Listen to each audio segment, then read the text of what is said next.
Window World, the official windows of the Kansas City Chiefs, presents Kevin Keatsman Has Issues online at windowskansascity.com.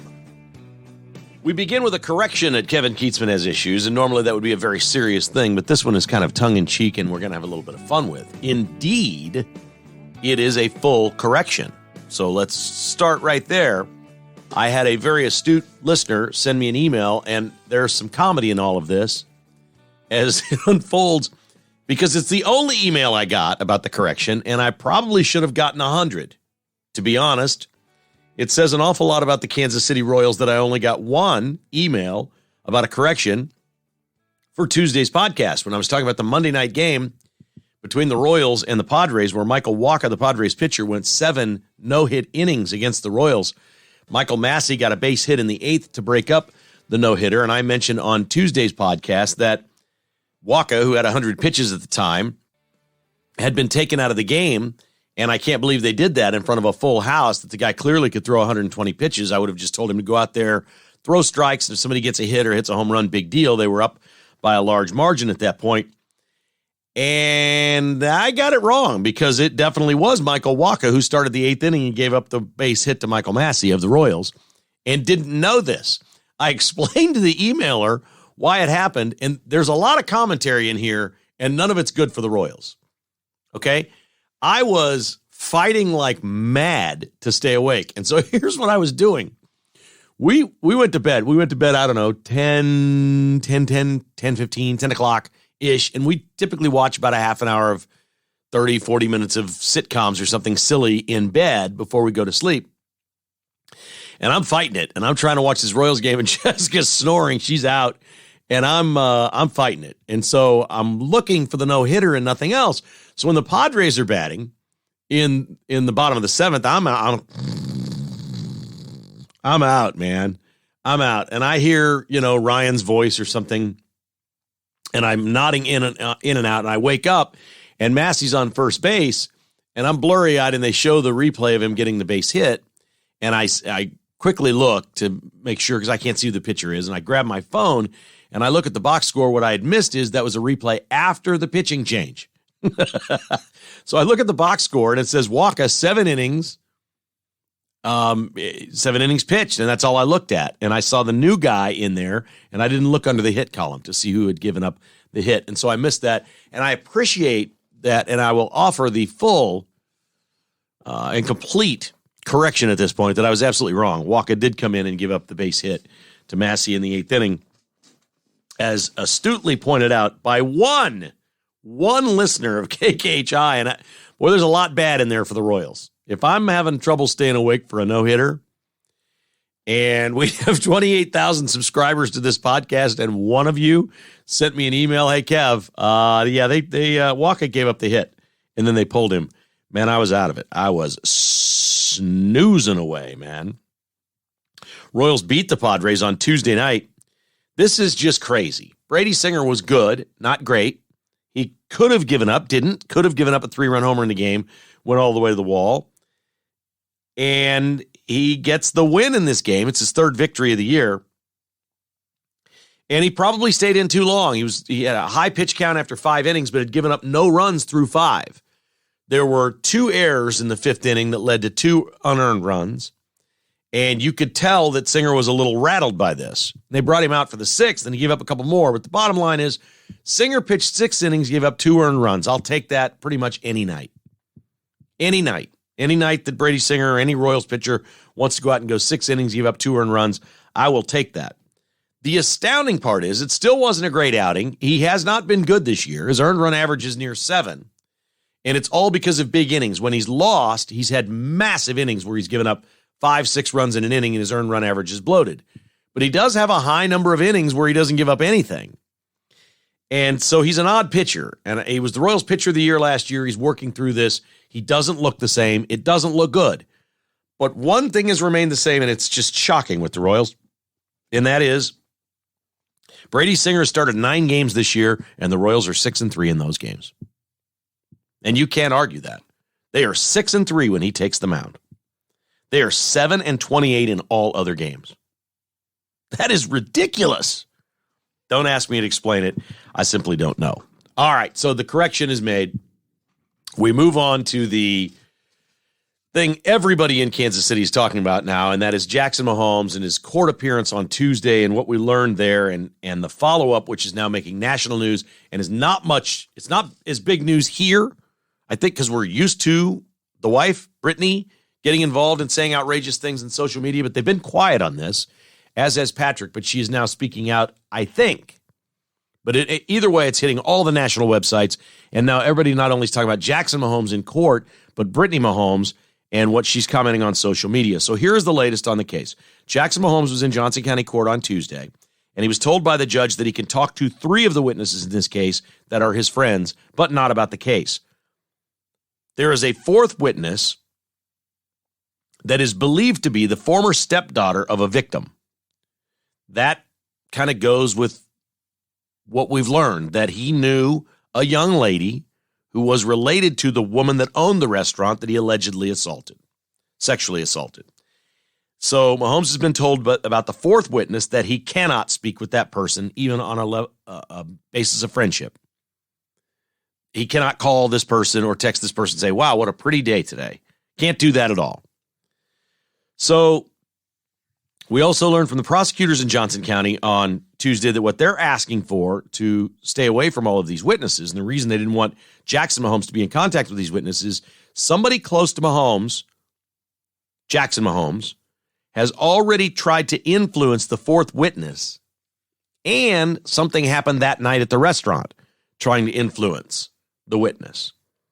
This is dangerous stuff now. I don't know exactly what this is, but it makes you wonder. They're all about the same age, and they're all the same friends and everything else. It makes you wonder, who is the person trying to influence the witness? Surely the lawyers would have told Jackson, don't contact her. It's against the law. You can't do it. If you do it, there will be phone records and you're going to jail. Could it be Brittany? It doesn't seem like it would be the lawyers. At some point, could there be an offer to these people for cash to drop charges? Would Johnson County drop the case if no charges were brought by the alleged victims? And there are 2. There's the woman that owns the place, and there's a waiter that was allegedly physically assaulted. It is charged in this case.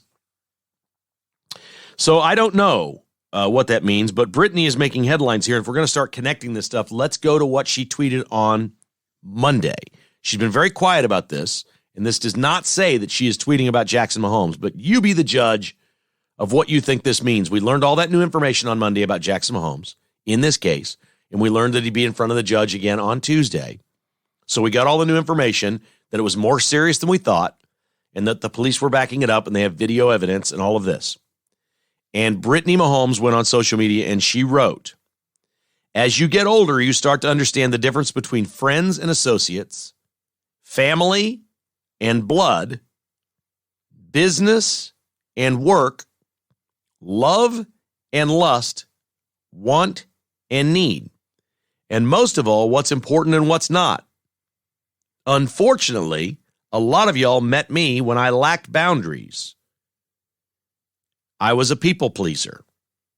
Let me reintroduce myself. I burn bridges as needed. Okay. Then she puts the word sheesh with a clapping emoji. So she is mad. I'm going to interpret this, tell you what I think it is, and most people believe this is. She's mad at these 4 friends, these 4 witnesses, these people that Jackson Mahomes was with that night that are now not wanting to get in any trouble with the law. They're going to tell the authorities exactly what happened. And I think she's saying, wait a second, these aren't real friends. Clearly, the 4th witness is a witness for her, what is, I believe, either mom or stepmom here, who was allegedly sexually assaulted by Jackson Mahomes that night.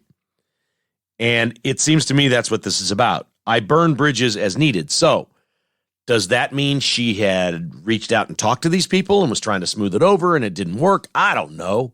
I can't accuse her of that. It certainly adds up with what we heard in court. What Brittany Mahomes put out on Monday and what we heard in court on Tuesday sync up. But you cannot make that factual connection. You can simply say, Brittany ought to shut up, probably. Although she could argue there's nothing in here about the Jackson Mahomes case. It's carefully crafted to where she doesn't say anything specifically about Jackson, but this thing's messy. This thing is messy, and it sounds like one of the witnesses here that is a friend of Jackson Mahomes, and it's no stretch at all to think, okay, there's 4 friends of Jackson Mahomes in this case, that Brittany knows them all. That's no stretch at all. This is a wide net, a wide circle of friends. She starts to talk about the difference between friends and associates, family and blood. I'm not sure what that means because Jackson is not her blood, but it's her family. That's an in-law. I don't get any of it. But I was really hopeful when she wrote, unfortunately, a lot of y'all met me when I lacked boundaries and was a people pleaser. And I thought, well, that's right. That's how we all got to know her. I don't know about the people pleaser part, but that's how she lacked boundaries. I got that, but this whole thing lacks boundaries. It doesn't demonstrate that she's learned anything whatsoever. But this has become a big national story. Again, I don't think Jackson Mahomes is going to jail. All right, I think we're going to get some sort of probation here. And I don't understand this. I don't understand. I was young and dumb. We were all young and dumb. I just don't understand this, the vanity in youth culture in America now. And it's the damn iPhone. There's no question it's the devices. They got cameras. We take selfies. We can post it for the entire world to see it. If I do something outrageous, there's a chance that millions of people will look at it. So how outrageous can I be today? And this is the conduct that they aspire to. Not all young people. There are plenty of grounded young people that aren't doing crazy stuff, and I get it. But these are educated, smart people from a good family. We see Patrick dealing with success as well as anyone we've seen deal with success. We know it's there. We know something was taught by these parents. Something was learned. And we've got the single most spoiled, bratty, immature mom any of us have ever seen. I mean, it's like Britney Spears in early motherhood or something. I just don't get it. And she enables Jackson, and they kind of push each other to be outrageous on social media. They're both starving to have as much attention as their famous brother, who has earned his quietly by being great at what he does. And I just don't understand it. What would be so wrong with just being a private family at this point? You know what? We're in the news too much. We're just in the news too much. For God's sake, our kids are going to grow up and see all this stuff. They're going to read these accounts. It's all going to be on record. Let's tone it down. We got children here now. We're raising children. And the question I would ask Brittany is, would you want your children, I think they have a son and a daughter, is that right? Would you want your children to grow up and do the things that you and Jackson do on social media? Would you be proud of them? Take a look at your social media record. Take a look at everything that you've done, everything you've posted, all of the attention it's brought to you and your family. Would you wish that for your children? Do you hope when they are 13 years old, they have all the devices in the world and they can live their life out publicly? Is that something good for them? Do you want that for your children? And most moms would say, no, I don't want them to do that. And if they don't want them to do that, maybe take a look in the mirror. It's a strange one. It's very, very strange. But doesn't seem to be going away anytime soon. That's the latest on the Jackson Mahomes case.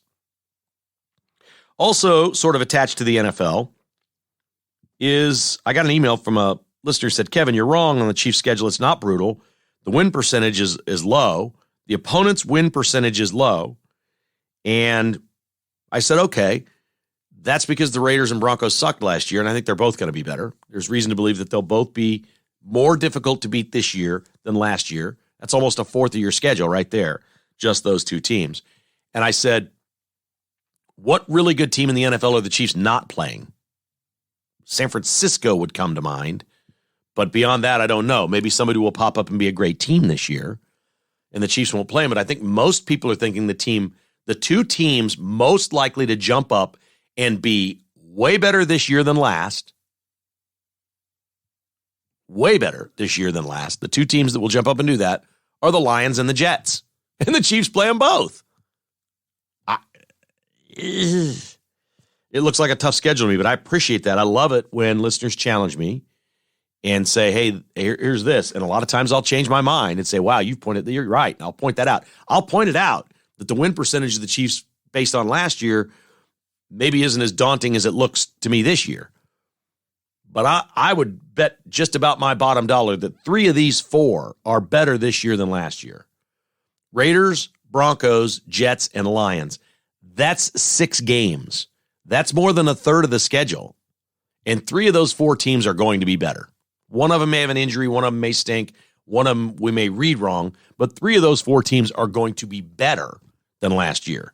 So I can't really look at it like last year's schedule. Now, I always say the caveat with any schedule is we always think we know in the summer, and then the season starts. We're like, wow, are we wrong? The Broncos is a classic example. Oh, boy, Broncos are going to be tough. And then fire their coach. I mean, they were awful last year. So that always happens. There's no guarantees that this schedule is hard. And he says the emailer said the Chiefs will win 14 games. And they may, but I would bet right now they wouldn't. Right now, based on what I know about the team, the schedule, and all those things, I would bet the Chiefs do not win 14 games in the regular season this year. An odd thing happened in baseball the other night. I don't know if anybody saw this. You probably saw it on social media. I actually was flipping around and caught a piece of it. Or maybe it was on a recap show on MLB Network. Aaron Judge is the slugger for the Yankees, most prolific home run hitter in baseball. They're playing against the Blue Jays, and the pitcher is Jay Jackson. And the Blue Jays announcers are making a big deal of this. The Judge is at the plate, and he's looking at the pitcher. He's in the box. He's got his bat. He's ready to hit. He's looking at the pitcher, and then you see his eyes move. They move from left to right, as if he's looking down at the catcher or trying to catch it, whatever it is. One pitch happens. He swings and misses. Another pitch goes by, and he doesn't do it. Another pitch goes by, and he looks over and then looks back at the pitcher, and the pitch comes in, and he hits a 400-foot home run, 425-foot home run, as if he knew exactly what the pitch is or the location is. And everybody immediately wanted to call Aaron Judge a cheater. You can't look back at the catcher. That's kind of against the rules. You just can't do it. What was going on here? Nobody'd seen anything like this. We've never seen Aaron Judge do this. It made a big hullabaloo all over baseball. Is Aaron Judge somehow cheating? The first thing I thought of, is there like a little mirror on his bat? Is there a reflection? He can see where the catcher is. Sometimes even if you can see where the catcher is setting up, it helps a hitter. It doesn't even know, you don't have to know what the pitch is. Turns out the Blue Jays have taken Jay Jackson, the pitcher who gave up the home run. They have sent him to the minor leagues. He has a problem in his delivery. When he goes to deliver the pitch, he lifts his hands up to his face, up high, before he does. And when he does, the whole world can see the grip on the baseball. The first base coach for the Yankees could see the grip. The first base coach for the Yankees would hold up a couple fingers or whatever for curveball. He could see what was coming. It's not illegal if a pitcher is tipping pitches and you're reading them and getting to your hitter somehow, or if the hitters know what it is. So, yeah, that's exactly what happened. According to the Blue Jays, they've sent their guys to, Royals have done this before. You send a pitcher to the minors. You have them work on a tell. They're tipping their pitches somehow. There's a tell. There's something they do, and the hitters know what pitch is coming. You can't have that. So they sent this dude back to the minors, and it was as simple as the first base coach could see the grip on the ball and would relay that to Aaron Judge if you moved your eyeballs and looked over right before the pitch is coming. And that's what was happening. And he had a home run off that. Good for the Yankees. Good for the coach, good for the hitter, good for, if you can do that and dummy on the mound is giving up his pitches, you deserve to lose on something like that. Back to the NFL scheduling, there's some uproar, not about the Chiefs, but the Jets, a team that I mentioned a moment ago, that they have the best rest advantage in the entire NFL this year. Rest advantage is a new metric where they say how many days off do you have before your game, how many trips do you travel, how rigorous is your schedule going to be throughout the year. There are some things in the Jets' favor, certainly, and some people in the AFC East don't like it. They think that the NFL has played loose and fast, trying to create an opportunity for the Jets to be a really good team this year and win a bunch of games. You can't pick the opponents for the team, but you can set their schedule. Here's what they've done for the Jets. Their last 4 division games, none of those 4 do the opponent have a rest advantage on the Jets. In other words, there's no game where the Jets play on Monday night and then turn around on a Sunday or something, or have a Sunday then a Thursday or anything like that. All of their last division games, they either have a rest advantage, they do not have any disadvantage. The Jets have a rest advantage in 10 out of well, they have home. They're in New York 10 games out of 17, which is pretty wild. That has to do with playing at Buffalo as well and the way their schedule sets up. But this one maybe is the most interesting one. Weeks 1 through 9. A lot of people think they want the Jets to get off to a hot start. It'll be good for TV ratings with Aaron Rodgers in New York City. Weeks 1 through 9, the Jets play outside their own stadium only twice. Wow, that's crazy.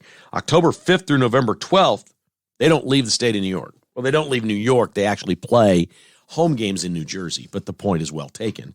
I think that means the other game is in Buffalo, the other road game. They don't leave New York October 5th to November 12th. So they might have a bye in there, but they must have 3 home games and a road game at Buffalo. I can see it. I can see where some people would be complaining a little bit about that, but you can't make up the opponents. When they schedule them is when they schedule them. And a lot of people in the AFC East are crying foul that the NFL is trying to help Aaron Rodgers and the Jets be more than just relevant this year, be an absolute factor. Then there are the nuances in sports. We love to talk about these. That's why we named the show KK Has Issues. I think that some of the most interesting stuff in sports, obviously, is strategy and game. We all love that. Some people love the, general managing stuff, salary cap. I don't get bogged down in that. I do think roster composition is always interesting. I believe almost every sport, team sport, is based on, depending on the sport, having one or a small number of superstars on your team. And if you have them, you'll be relevant, you'll be good, and you'll have a chance to win a title. That's always been my philosophy in team sports. It's never about, in football, for example, 53 guys on the roster. It's really about your best 5 guys. Chiefs are proving that out. The rest of the roster is it's changing all the time. It doesn't matter who they bring in. The Chiefs just keep winning. So my theory has been proven here in Kansas City beyond any doubt, okay? But sometimes there are little things adjacent to sports, like the Jets and their rest that they get during the season and their lack of travel or long travel and things like that. This one is astounding to me. There's a pretty good story in the Kansas City Star by Kellis Robinette, who covers Kansas State.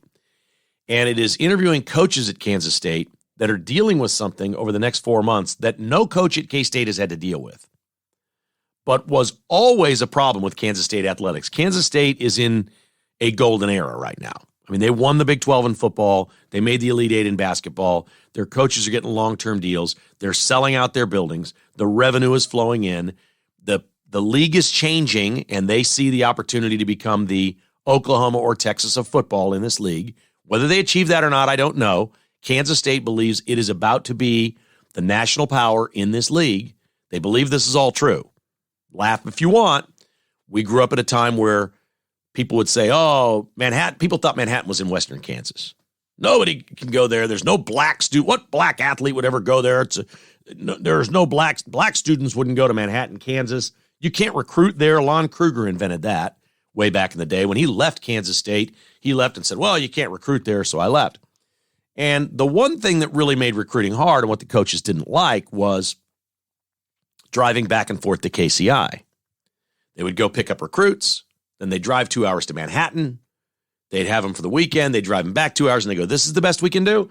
And it wasn't like they were flying nonstop back home. They were still making connections because it was Kansas City. Well, 15 years ago, American Airlines started flying into Manhattan, and it changed everything for Kansas State. And you can really draw a line with facilities, budget, wins and losses. I mean, so many great things have happened in athletics at K-State since they got direct air travel, which is about 7 minutes away from either the basketball arena or the football stadium. And these are jets. These aren't little prop planes or anything like that. They're flying twice a day out of Chicago and Dallas. You can fly from anywhere in the country into Manhattan with one stop. Pretty much anywhere. So it's been great for Kansas State athletics. And every coach there is now used to this. They're spoiled. I've never heard of this. The Manhattan airport is closed for 4 months. It's closed. They just shut it down yesterday. They shut it down, and it won't be open until September. They're building a new runway. And I'm saying to myself, I've never heard of this. Now, they don't have cross runways in Manhattan. They have one. It runs in one direction. And I understand if you need a new one, it keeps falling apart, whatever. Isn't there a way to do it next to that runway? One that goes across direction that you can build most of it until you have the little section in the middle where they cross. Then you can do the other one. I don't understand here what's going on. I've never heard of an airport closing for 4 months. It's really interesting at K-State because the coaches, they're doing their best, but they're like, well, yeah, this is a pain in the ass. The baseball coach is like, we recruit during the summer. Now we're driving back and forth to Kansas City and it's a pain in the rear. I get it. It is amazing how fast at Kansas State that became a recruiting advantage over most schools in the Big 12. There is nobody with an American Airlines jet that lands as close to their football stadium and their basketball arena as Kansas State, maybe in the entire country. It has been a huge advantage, and you can see an uptick in Kansas State athletics because of it. Again, not regional jets. Okay, these are jets. I think some of them are maybe, the 2 seats on each side or something like that, but they're jets. These are not the little, when you think of the, island hoppers in Hawaii or something like that, where you get in, it's a prop plane. That's not what this is. These are American Airlines from Chicago and Dallas into Manhattan, and it's been very, very successful, and they've, rebuilt the terminal and done all these nice things in Manhattan. And it feels like what they did was summer maybe is the best time to do it for football or basketball, I guess. And what would be the best summer to tear up the runway and build a new one is when the new KCI is open. So I guess that's the way of time. I've never heard of it. I'll get some smart emails from some of you on this because I've just never heard of tearing up a runway and closing an airport. Closing the airport for 4 months. That's private traffic and everything. That airport is shut down in Manhattan. I can't believe it. Seems a little bit, for me anyway, it seems just a little bit on the crazy side. KKHI is brought to you by Fry Orthodontics, online at fryorthodontics.com. 13 locations, your smile for life. And a lot of times you get great news like my niece gets. This Invisalign treatment is going to take less time than we thought. She's almost done. They've told her 90 days. She thinks it'll be less than that. She's really enjoyed the Invisalign treatment, and so will your preteen or teenager. Or if you're an adult and you want to fix that smile, it's fryorthodontics.com. Cross Kitchens KC, proud sponsor of our Armed Forces Day coming up on Saturday. We'd love to see you this Saturday at the Wyandotte County Fairgrounds between 10 and 4. We've got combat cornhole. If you want to come out and play some cornhole with us on Saturday, we'd love to see you. We've got our own special fan zone there with Cross Kitchens. You can smoke a cigar, have a cold one, bring your dog, play cornhole, and it's all to benefit friends in service of heroes. Even if you can only swing by and say hi, we would love to see you on Saturday at the Wyandotte County Fairgrounds for Armed Forces Day, supporting Friends in Service of Heroes, brought to you by CrossKitchensKC.com. And Jocelyn's Jewelry, 95th and Antioch, online at joslynsjewelry.com. The jeweler you'll recommend to your friends and family. Ask for Gary, Dave, Cameron, one of the members of the family right there in the store at Jocelyn's. They're awesome people, and they have great old-fashioned service, terrific prices, and beautiful, beautiful diamonds. Jocelyn's Jewelry. All right, on to the news, and this is, the Durham report came out this week. One of the people that looked really bad was Barack Obama, because it clearly says in there, when they started investigating Donald Trump was during the campaign of 2016. Obama was president, so he just decided as an outgoing president, I'll weaponize the Department of Justice and the FBI. Let's go after Trump for Russia collusion, the P tapes, and all this other stuff. So Obama doesn't look good at all.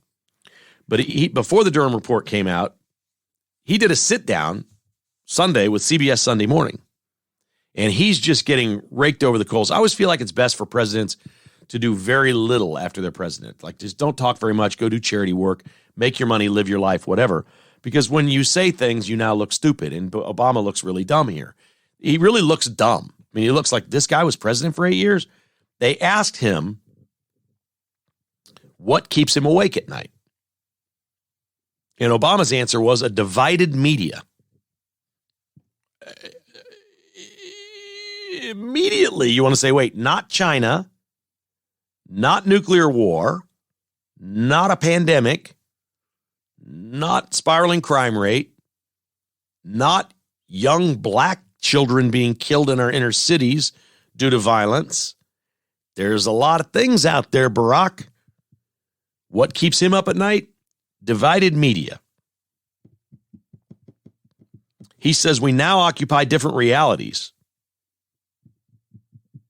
He says when he grew up, there were only 3 TV stations and the whole country pretty much agreed on what was true. Yeah, how would that be going for America right now? When we were growing up, those 3 media outlets weren't as far left as they are now. They played the middle and looked for the truth.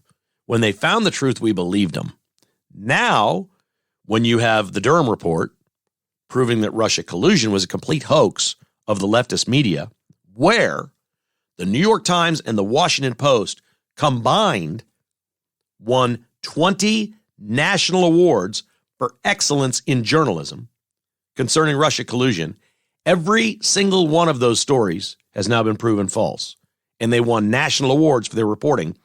Obama says it is a divided media that keeps him awake at night. I would also like to point out to him, he started the divided media.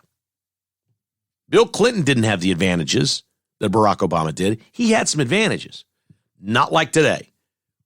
And Obama didn't have the advantages that Biden does, because it's gotten worse and worse and worse. They've become advocates. They have dropped journalism. They don't care about the truth. They don't care about reporting all the facts.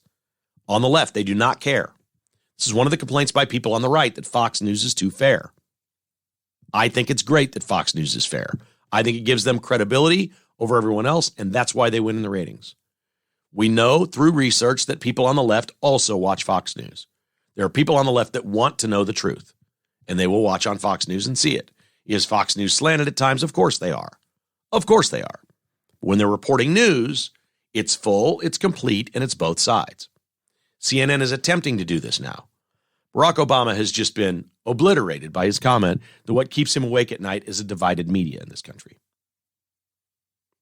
It's astounding that he could say something so stupid.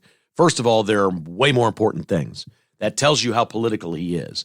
It also is excellent because it tells you if he's frustrated, they're all frustrated. That this stuff's coming to light. And one of the things that's really a burr under their saddle now is Twitter, because they know what Twitter did for them in the last election. And they know that is not happening again. That will not happen on Twitter again. Now, they may have artificial intelligence coming along and be able to scam the whole system through AI. But AI, at least at this point, and I don't know where it'll be by November of 24, most people aren't consuming AI yet. It's growing every month. More young people than old. So again, the indoctrination thing. But most people aren't consuming things through artificial intelligence yet. So I guess that is the good news. If we're looking for good news somewhere, that would be the best of all news. So Obama sometimes is just amazing, the things he says. It's not China. It's not nukes. It's not a pandemic. It's not crime. It's not murder. No, what keeps me awake at night? We have divided media now. There's just too many outlets on the right. And nobody agrees on what the truth is. Actually, I just don't think it's that hard to agree with what the truth is. I don't think that's the issue. It's which opinions do we like best. The truth is the truth. I've always said that. First person to ever say to me, this was many years ago, and I hadn't heard this, and he was a left-leaner then, and he's a far-right guy now, and that's Jason Whitlock. We worked together, and he orchestrated a revolt and took 2 of our guys with him and basically took a dump on our entire company and walked across the street and started to do a show over there in the afternoons because he wanted to beat me. I'm like, okay, that's cool, whatever. And one of the first things that he said was when he came on, I'll never forget, Lebo, I was on the air, so Lebo had recorded the first show that he did. And he started talking about his truth. And I'd never heard anybody talk like that. I'd always thought there is the truth, and then there's something that isn't the truth. There's nothing in between. But he said, my truth is this. I'm like, well, your truth isn't the truth, because I was listening to what he was saying about things at 810 and where he was before and all this and that. And it wasn't. It was ego, it was narcissism, it was schedule. He didn't like getting up in the morning. There was a lot of things going on that he didn't like about what he had at 810, so he wanted to go somewhere else. The grass was always greener. He's a job jumper. Now he goes wherever place doesn't fire him, although that part may be past. He's cleaned his life up, and he looks like he's doing great. And I'm very happy for him that he's found God and lost weight and appears to be very healthy and sane and all those things. He was very difficult when he worked at our place. But he started this thing about my truth. I'm like, your truth? Your truth isn't the truth. I can refute that with a fact. But that's what the left has done. So he was the very beginning of that. This is 20-some years ago, folks. This is 20 years ago when he's talking about this stuff. And now here they are. Barack Obama doesn't like divided media because we used to all agree on what the truth was, and now we don't. Well, again, there is only one truth. Find the fact. What are the facts? What is the truth? The truth is there was no Russia collusion with Donald Trump. That's a fact. That's a fact. There's one truth. These 20 awards need to be thrown in the trash. Every media outlet needs to apologize. And Barack Obama needs to sleep well knowing that we have divided media that balance the fake news on the left. MyPillow.com has a promo code of KKHI. If you'd like to buy something at MyPillow.com, I'd be honored if you used our promo code. You can now save up to 80% on some products at MyPillow.com. Also, MyStore.com features a whole bunch of great conservative businesses. You might find something cool there you're looking for. Check out MyStore.com and use the promo code for maximum discounts at checkout, including the MyPillow 2.0 mattress topper, the new MyPillow 2.0 buy one, get one, promo code KKHI. North Kansas City Dental is online at nkcdental.com. I will see Dr. Bush on Monday at the Team Smiles Golf Tournament in the Northland. Very much looking forward to that. He is the title sponsor of this golf tournament, which means he's pony up big bucks for charity because it's what he does. Team Smiles is his thing. Helps all kinds of kids who can't afford dental treatment to get dental treatment all over the country. He's the best. nkcdental.com. And Roberts Robinson, Chevrolet Buick GMC. Right now, 1.9%, no payments for 90 days, APR on brand new Chevy Silverados, Blazers, Equinox, and Trailblazers. It is all right there at Roberts Robinson. You can order your own to be built to a specification or find it in their inventory online at robertsrobinson.com, where your trade-in is worth more than ever, typically $2,000 more than the city dealerships. The guys at Roberts Robinson are telling me they're ready to deal. Let's do it. robertsrobinson.com, Roberts Robinson, Chevrolet Buick GMC. We are professional grade. And bstock.net in Olathe, 14680 South Flaming Road. They have great deals right now on Samsung TVs, all kinds of unbelievable promotions on laptops because they have so many of them. And, you know, they just do big deals on appliances as well. Some of these are brand new. Some are scratch and dent. Many of the appliances are brand new. Before you pay more somewhere else, check out what they have in stock at bstock.net. They're out on the sales floor. Stop by the store and see for yourself on their appliances at bstock.net, 14680 South Flaming Road. Okay, the leftists charged the Capitol building on Tuesday. You haven't heard this story, right? 12 people arrested. Marjorie Taylor, you can't make this up. There's a Homeland Security meeting, subcommittee meeting, about violent leftist extremists taking place. Marjorie Taylor Greene is in the meeting, and she holds up a photo that had just been printed off of a copier of a couple dozen people in the rotunda of the Capitol building, far leftists who stormed the building, got in, brought their signs, were picketing, and 12 were arrested. Wait, what? Leftists stormed the Capitol. 12 arrests were made. Marjorie Taylor Greene held up the photo in front of the subcommittee saying, while we were here meeting about leftist extremists breached our building. Isn't this exactly what happened on January 6th? Is there anything different? These people were from a group called Center for Popular Democracy. Whatever. They clearly on the left. Here's the problem we have. They've locked up all these people from January 6th and not let them out, many of them to this point, some in solitary confinement. It's been a brutal road for those people. Real convictions, real trouble. It's not deterring any leftists because they know they're not going to get in trouble. My question is, all this other is Washington, D.C. has been prosecuting these people. What can Congress do about this with these people? These 12 people that were arrested need to go through the exact same procedure as the J6ers. Lock them up. Don't let them out until a complete investigation is done. Video surveillance, everything else. Just lock them away for 90 days. Don't give them their due process and say, wait, this was an insurrection. I don't know how this is different. Marjorie Taylor Greene had a big day on Tuesday. She also filed articles of impeachment against FBI Director Chris Wray. Where this goes, I don't know. She'd been planning this for a while. It helps to put it out on the heels of the Durham report. Chris Wray, the FBI director, has had articles of impeachment filed by Marjorie Taylor Greene. How's your money doing in Ukraine? Oh, your money's doing great in Ukraine.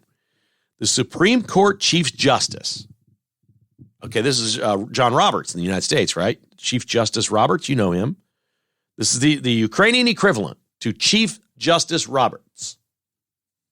Supreme Court Chief Justice in Ukraine was found with $2.7 million United States cash in $100 bills. It's a bribe. It's your tax dollars.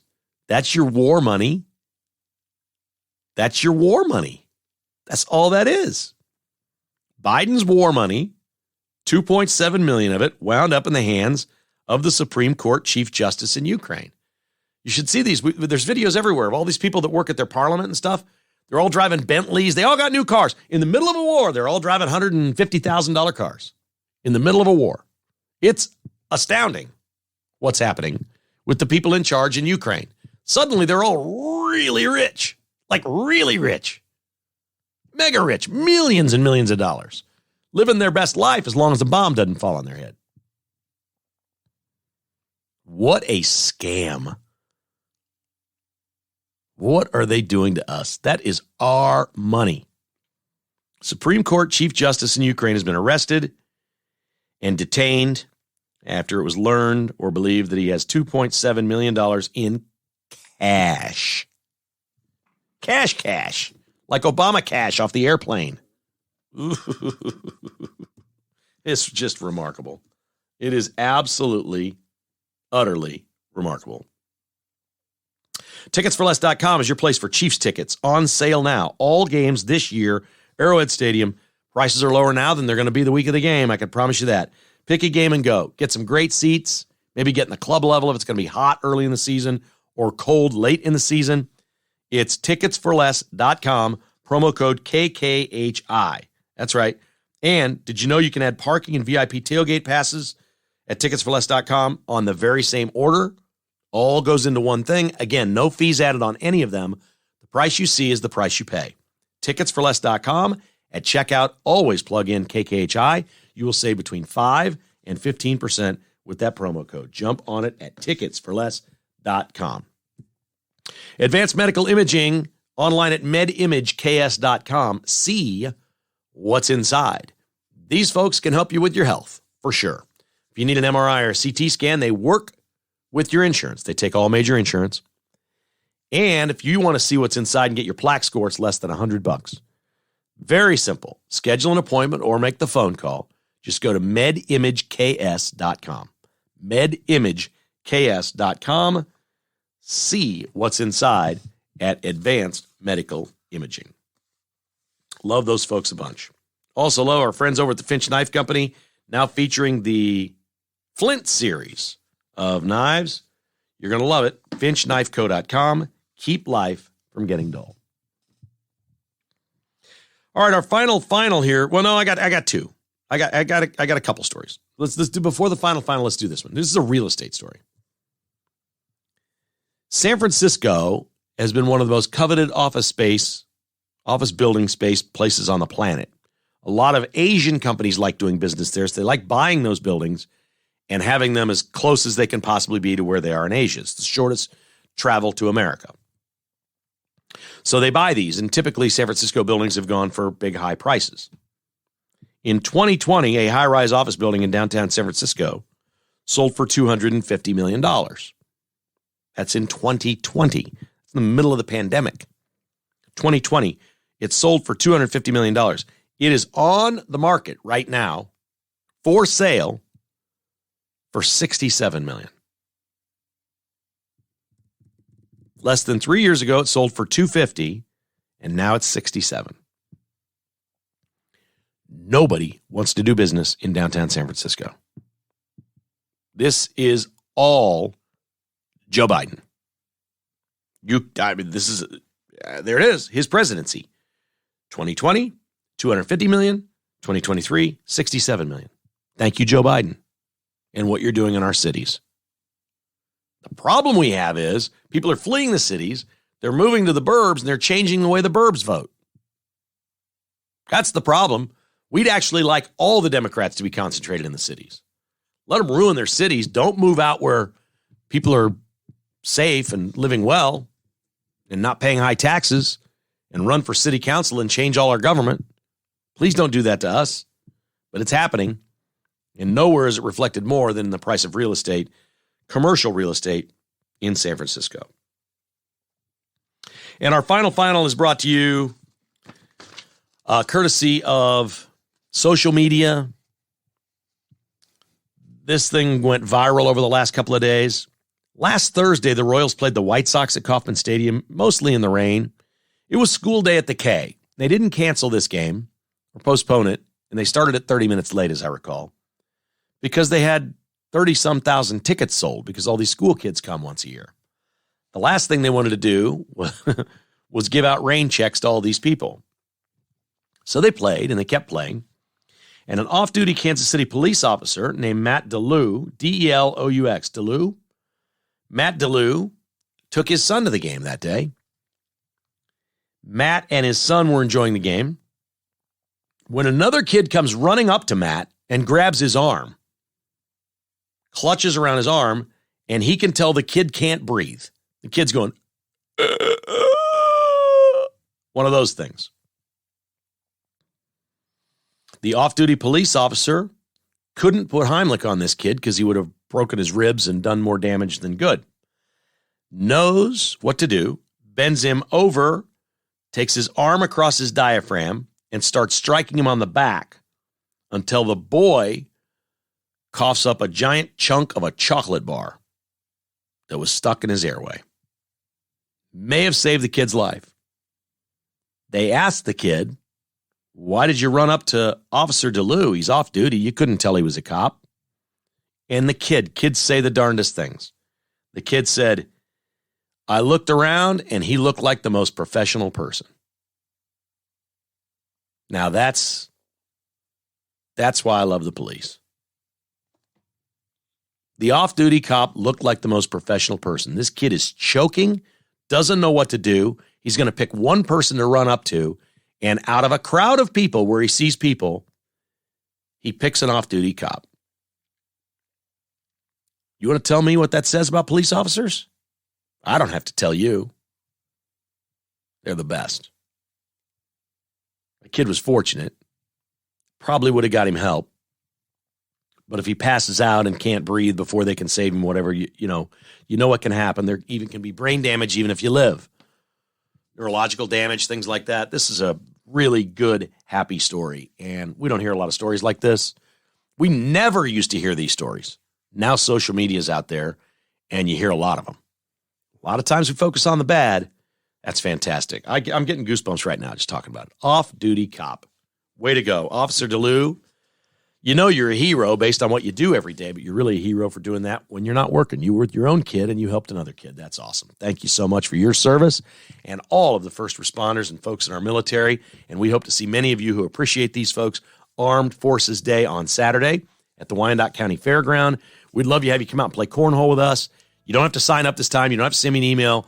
If you were close to winning the last cornhole event you had, come on out and see if you can win this one. If you just want to come out and play and have fun, you can do that too. You don't have to be in the cornhole tournament. You can just come out and play. Bring your kids, bring the family, bring your dog, bring everybody to the Wyandotte County Fairgrounds for Armed Forces Day, 10 to 4 on Saturday.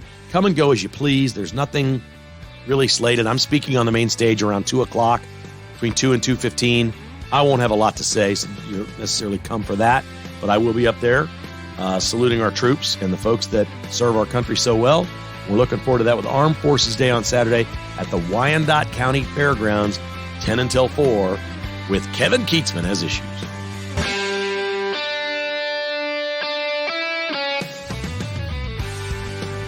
Thanks for listening to Kevin Keatsman Has Issues, presented by Roberts Robinson Chevrolet Buick GMC. To get exclusive patrons-only podcasts, receive a weekly newsletter, and attend in-person patrons-only parties, visit kkhasissues.com and become a patron today. This has been a production of Crooked Tail Media Incorporated.